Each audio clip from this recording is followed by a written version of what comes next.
Shalom peuple de Dieu, vous qui nous recevez aujourd'hui dans vos maisons à travers la télé One TV, par dans votre tranche trompette du sanctuaire. C'est le pasteur Tony Maboussi, votre frère, votre ami, votre serviteur qui vous parle de la part du Seigneur. Bien-aimés, la fois passée, j'ai commencé à vous parler, des 7 actes de l'adoration. Et c'est ce que je suis en train de continuer de faire encore en ce jour. Que la paix du Seigneur soit avec vous, vous qui nous suivez.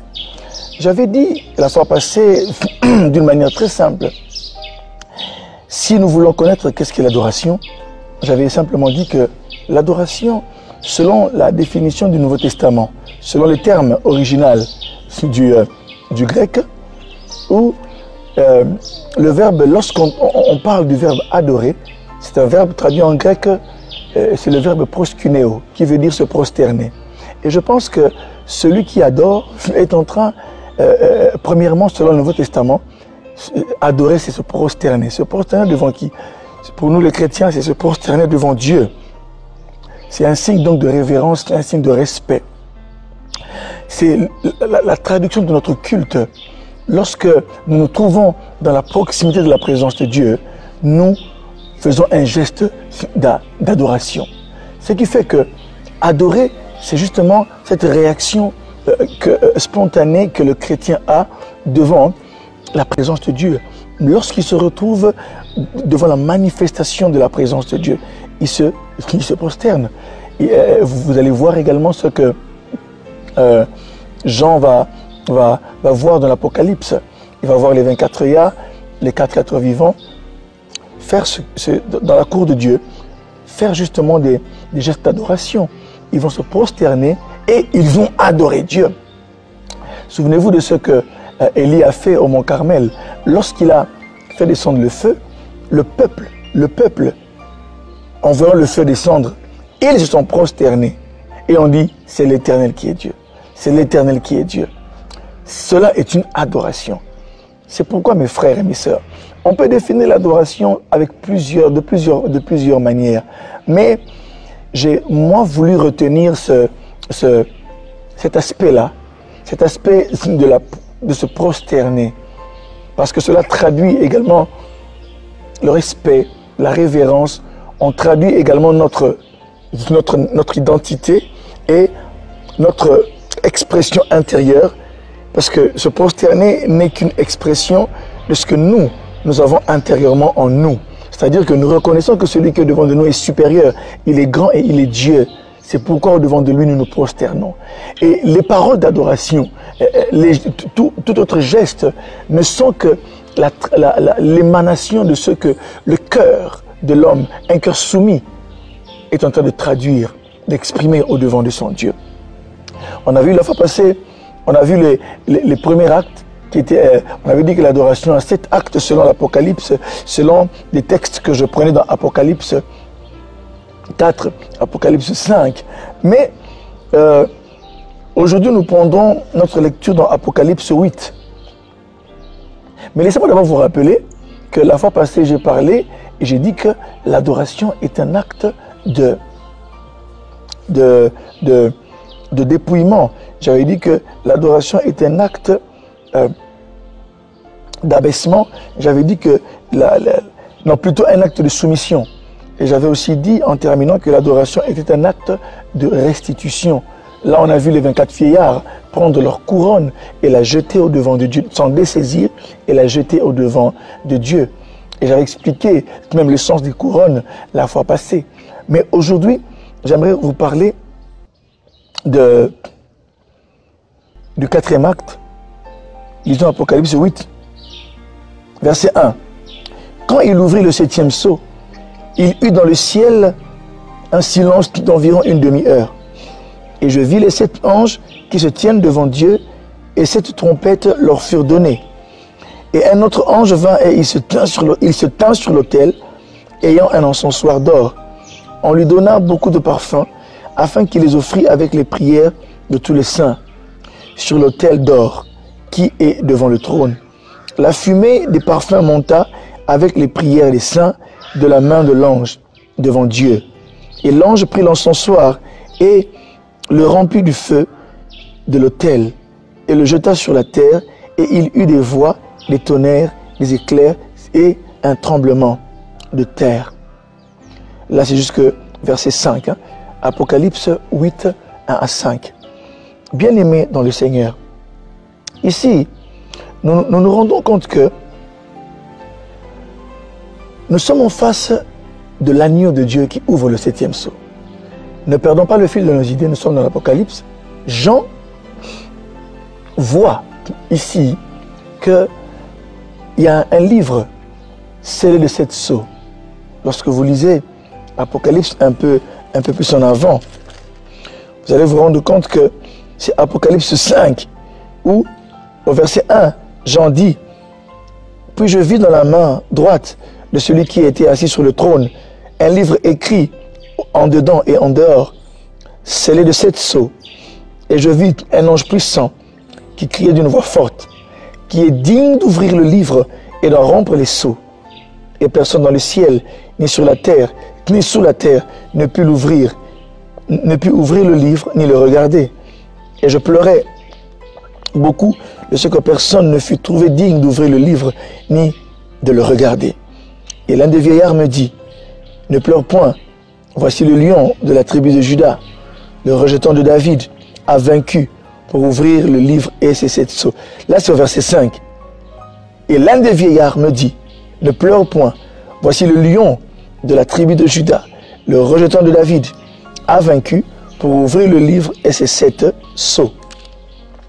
Bien-aimé dans le Seigneur, Jean est dans une grande vision, est enlevé en esprit et il voit, bien sûr, tout le culte qui se passe dans la cour de Dieu. Lorsqu'on regarde la cour de Dieu, nous avons un modèle. Et tout ce que nous faisons, mes frères et mes sœurs, se fait selon un modèle. Et l'adoration, mes frères, doit aussi suivre un modèle. Et dans Apocalypse, nous avons aussi un modèle. Ailleurs aussi, on a aussi d'autres modèles. Mais tout cela, ça fait un tout pour que nous puissions comprendre cette grande réalité de la vie d'adoration. Et alors, ici, personne ne peut ouvrir ce livre de la main que Dieu tient de sa main droite. Le livre est écrit en dehors et en dedans. Il est scellé de 7 sceaux. Personne ne peut l'ouvrir, ni même le regarder. Alors, dans le ciel, sur la terre et sous la terre, personne ne pouvait le regarder, ni l'ouvrir. Et Jean a commencé à pleurer. Le livre contenait les destinées de l'histoire, des hommes. Et c'est comme si les choses s'étaient arrêtées. Il fallait quelqu'un pour ouvrir le livre, pour que se déroule, bien sûr, pour que continue cette vision. La suite de la vision, j'en sais qu'elle dépend de l'ouverture de ce livre. Car vous verrez, lorsque les sceaux vont s'ouvrir, vous allez comprendre qu'il y aura beaucoup d'autres actions qui seront posées. Et comme il n'y a personne pour ouvrir le livre, bien sûr, il y a comme une pause dans le ciel. Et l'un des vieillards lui dit, ne pleure pas. Voici le lion de la tribu de Juda, le rejeton de David, lui, il a vaincu. Et il est digne d'ouvrir le livre et de le regarder. Et alors il vit un agneau, comme immolé, qui s'approche. Au milieu des 4 êtres vivants et des vieillards, il voit un agneau qui s'approche, avec les marques de son sacrifice. C'est-à-dire que l'agneau représente Jésus. C'est vous dire que même dans la cour de Dieu, auprès de Dieu, Jésus porte les marques de son sacrifice pour toi et pour moi. Et j'aime ce qu'il dit à Thomas après la résurrection. Il dit, viens mettre tes mains ici. Viens toucher mon côté et mes mains. Il avait ses marques après la résurrection. Et quand il est enlevé au ciel, Jean le verra avec les mêmes marques, mais cette fois-ci, sous forme de l'agneau, mais comme immolé, il portait les marques de son sacrifice. Mais bien aimé, il vient et il prend le livre. Et quand il prend le livre, les 24 vieillards, les 4 êtres vivants se prosternent tous ensemble, comme s'ils avaient reçu un mot d'ordre. Là alors, ils disent, oh, tu es digne. Oh, toi l'agneau de Dieu, de recevoir. Tu es digne de prendre le livre et de l'ouvrir, d'ouvrir ces 7 sceaux, de le regarder, car tu as été immolé. Les raisons pour lesquelles l'agneau est digne d'ouvrir le livre, c'est parce qu'il a fait une œuvre. Il a été immolé Et il a racheté pour Dieu les hommes de toute tribu, de tout peuple, de toute race, de toute nation. Et il a fait d'eux un royaume de sacrificateurs. Bien-aimés dans le Seigneur, pour que ce livre soit ouvert, il a fallu que paraisse quelqu'un qui a fait une œuvre que Dieu attendait. Et cette œuvre concernait l'humanité entière. Et lorsqu'il commence à ouvrir les sceaux, vous pourrez le voir dans vos Bibles, il y aura beaucoup de choses qui seront faites. Mais au 7e sceau, alléluia, au 7e sceau, la Bible dit que quand il ouvrit le 7e sceau, il y eut dans le ciel un silence d'environ une demi-heure. Et il y a les 7 anges qui sont devant de Dieu. On leur donne des trompettes. Mais un autre ange vint, il se tient sur l'autel et un encensoir d'or. On lui donna beaucoup de parfums, symbole d'adoration et de prière, afin qu'il les offrit avec les prières de tous les saints sur l'autel d'or qui est devant de Dieu. Devant Dieu, il y a un autel et il y a un ange qui se tient là-bas. On lui donne beaucoup de parfums afin d'offrir à Dieu. Bien-aimé, le 4e acte, c'est le silence. Bien-aimé, j'aimerais vous dire une chose. Bien sûr, vous savez, ce que je vous dis ici, ce n'est qu'à cause du temps, je vous le dis en partie. Il faut comprendre que le silence est une forme d'adoration. Lorsque nous sommes dans la présence de Dieu, il nous arrive de parler, il nous arrive d'exprimer nos gestes, de lever nos mains, il nous arrive de nous prosterner, de nous coucher, il nous arrive d'acclamer, il nous arrive de crier, de pleurer. Mais ici, je vous parle du silence. Mes frères et mes sœurs, le silence, mes frères, c'est l'heure de l'encensoir. Lorsque l'ange vient, on lui donne un encensoir avec beaucoup de parfums. Mes frères, le silence est un acte d'adoration. C'est pourquoi nous devons dans nos prières apprendre aussi à garder silence devant de Dieu. Laissez-moi vous dire que le silence est l'heure de l'encensoir. Or, l'encensoir d'or appelle beaucoup de parfums. Lorsque vous voyez cet ange-là, on lui donne beaucoup de parfums. Nulle part j'ai lu encore, enfin, avant ça, je n'ai pas lu où on a donné beaucoup de parfums à un ange. Mais là, on lui donne beaucoup de parfums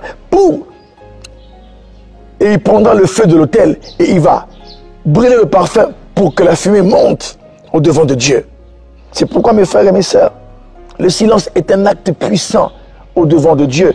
Car c'est pendant le silence-là que Dieu, maintenant, va prendre, va nous montre ici qu'à cet ange, on donne beaucoup de parfums afin qu'il les offre avec les prières de tous les saints. Tous les saints. Alléluia. On prend les prières de tous les saints, on les mélange au parfum que l'ange reçoit pour les offrir à Dieu. C'est pour dire que pendant le silence, il y a des choses qui se passent. Il y a comme une transmission. Alléluia. Il y a comme une transmission spirituelle qui se fait. Nous, ce que nous avons, nos prières, tout ce dont nous sommes chargés, va à Dieu pendant le silence. C'est pourquoi nous devons apprendre aussi à garder silence pendant nos prières. Parce que parfois nous parlons beaucoup. Nous parlons beaucoup et nous ne disons rien. J'aime ce que Jésus dit. Dans Matthieu 6, il dit, ce n'est pas à force de prier que Dieu va vous entendre. Ne faites pas comme les païens qui s'imaginent qu'à force de parler beaucoup, Dieu va les entendre. Mais vous, quand vous priez, dites simplement, Papa, notre Père qui es aux cieux, que ton nom soit sanctifié. Jésus il ne refuse pas les paroles, mais pas multiplier les paroles. Mais c'est pour vous dire ici que nous devons aussi apprendre à garder silence. Le silence est un prélude, une préparation. C'est une préparation à une plus grande dimension d'adoration. Le silence est un prélude, c'est une préparation à une plus grande dimension d'adoration. C'est pourquoi, mes frères et mes sœurs, lorsque vous gardez silence, vous devez savoir une chose. Dans l'adoration, le silence fait taire toutes les revendications de la chair. Regardez-moi toutes ces vérités sur le silence. Lorsque nous gardons silence dans l'adoration, le silence fait taire toutes les revendications de la chair. La chair, parfois, notre être humain veut parfois pleurer, crier à tort et à travers. Et parfois, lorsque même on adore Dieu, on oublie même que nous sommes devant ce Dieu saint et puissant.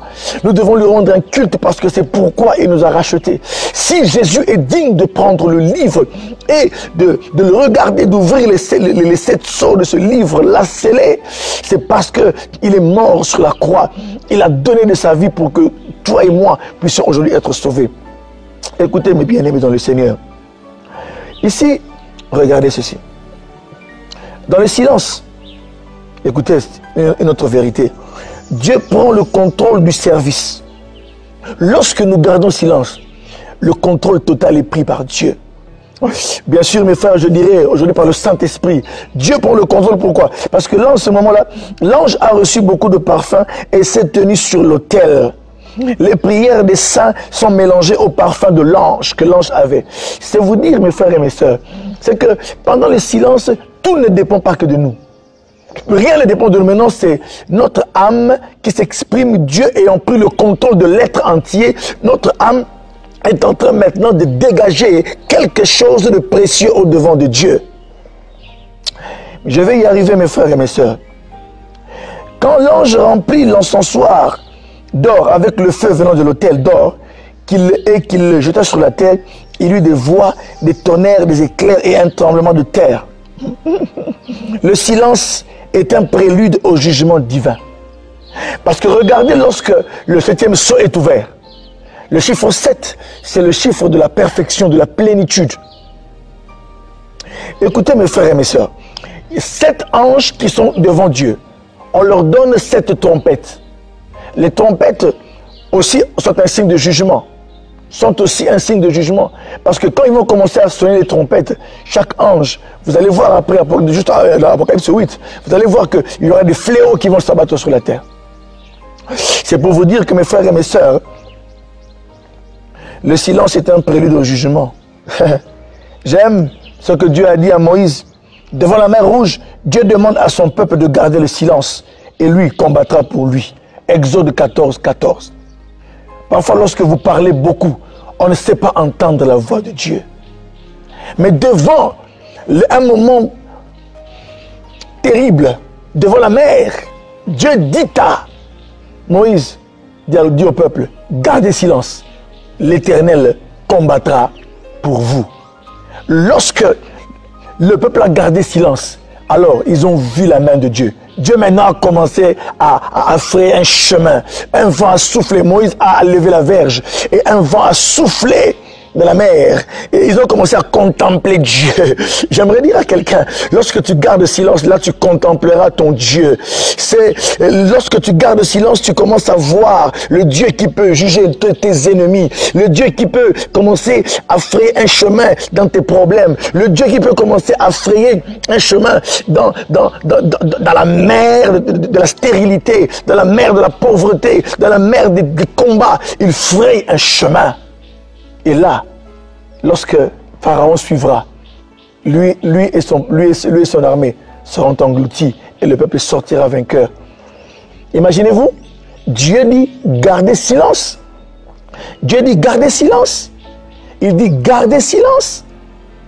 Pendant que moi je combattrai pour vous. C'est pourquoi, bien-aimés, dans le Seigneur, j'aimerais dire ici l'importance du silence. Dieu démontre sa puissance et sa gloire en ouvrant la mer et en exterminant les Égyptiens, ennemis d'Israël. Écoutez mes frères et mes sœurs, pendant ce silence-là, il y a eu glorification et jugement. C'est-à-dire le même événement a servi de délivrance et de jugement. Le même événement. Mais pour eux, c'était un moment où, lorsqu'ils vont traverser la mer, alors là, ils vont commencer à chanter à Dieu. Myriam va prendre son instrument et son tambourin, elle va commencer à chanter pour le Seigneur. Elle va glorifier le guerrier. Myriam alors prendra son instrument après avoir traversé la mer, son tambourin, elle va commencer à louer le Seigneur. Elle va glorifier celui qu'on appelle en hébreu El Gibor, le guerrier. Bien aimé dans le Seigneur. Mais pour nous aujourd'hui, qu'est-ce que l'encensoir? Que peut représenter l'encensoir? L'encensoir, c'est la bouche de l'adorateur. C'est cette bouche-là qui peut dégager des paroles de charme, comme dit le psaume 45, des paroles pleines de charme. Bouillonnent dans mon cœur. Je dis mon œuvre est pour le roi. Que ma langue soit comme le stylet d'un habile écrivain. C'est pourquoi mes frères et mes sœurs, l'encensoir, c'est cette bouche consacrée.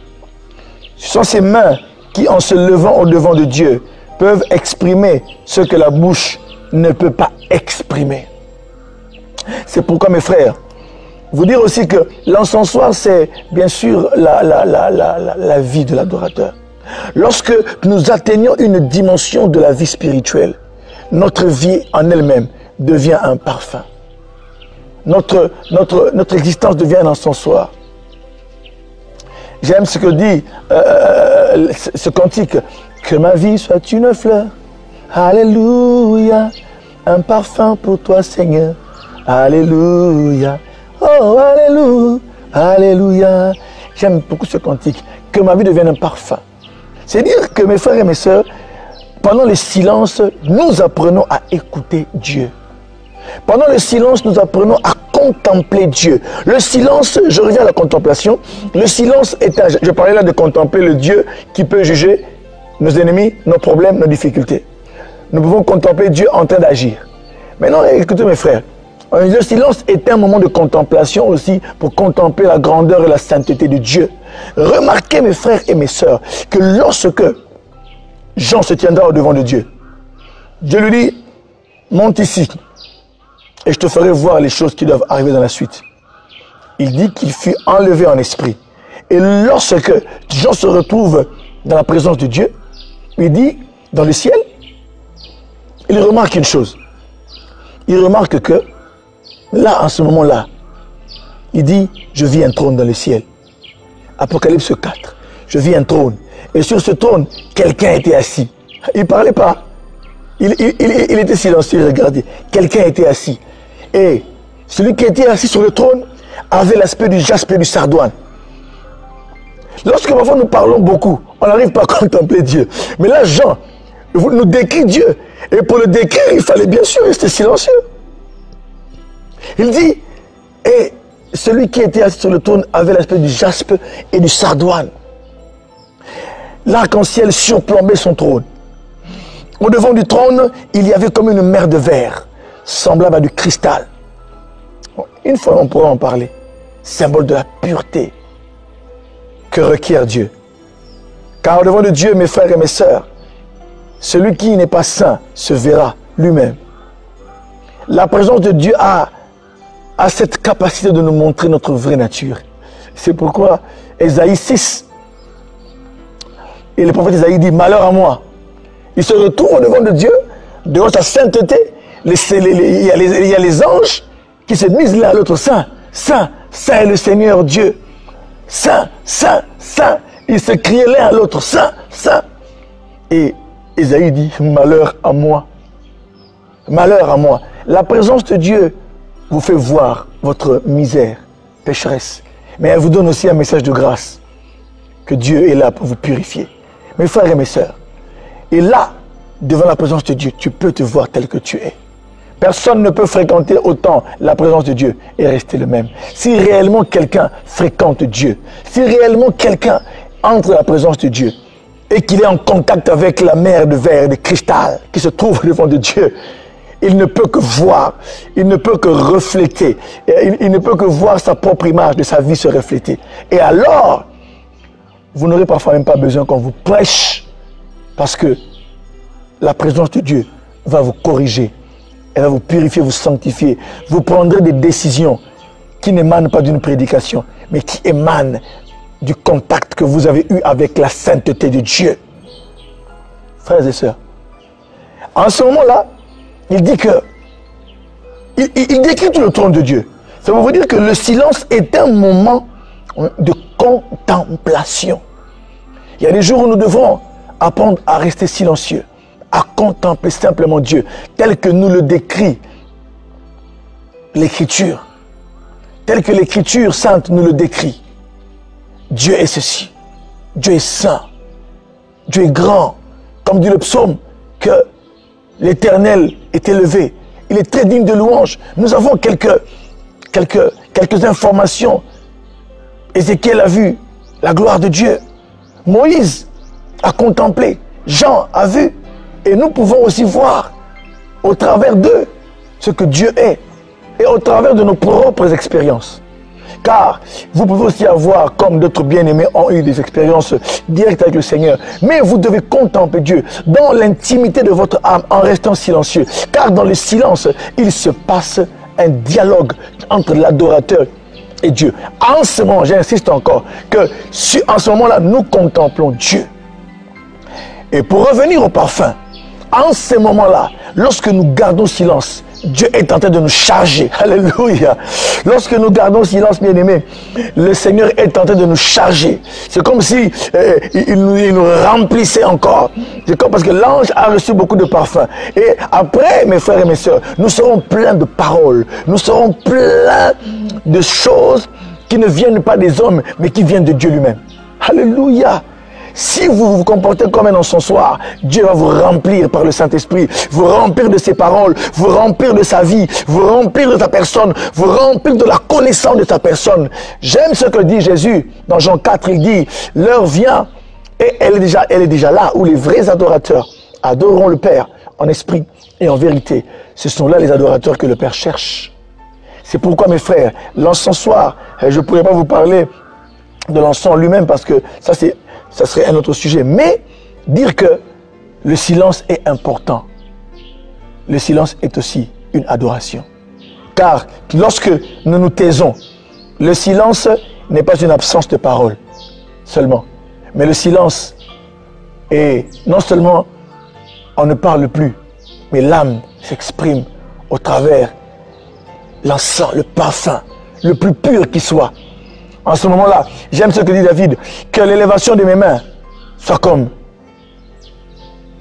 que ma prière soit au devant de tes mains, soit devant toi comme l'encens, et l'élévation de mes mains comme l'offrande du soir. Parfois, un simple geste peut signifier beaucoup pour le Seigneur, car lui comprend le langage. Pendant le silence, il y a ce dialogue et Dieu comprend le langage des vrais adorateurs en ce moment-là. Et que personne ne peut saisir. Car l'encens, personne ne peut le saisir ni le comprendre. Parce que c'est seul Dieu peut le sentir et comprendre ce que votre âme exprime. Que Dieu vous bénisse, mes frères, et que Dieu bénisse son peuple. À la prochaine fois sur One TV. Amen.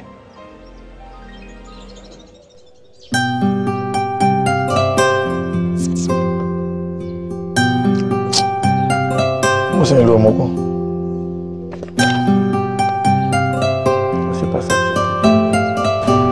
Ça du tout.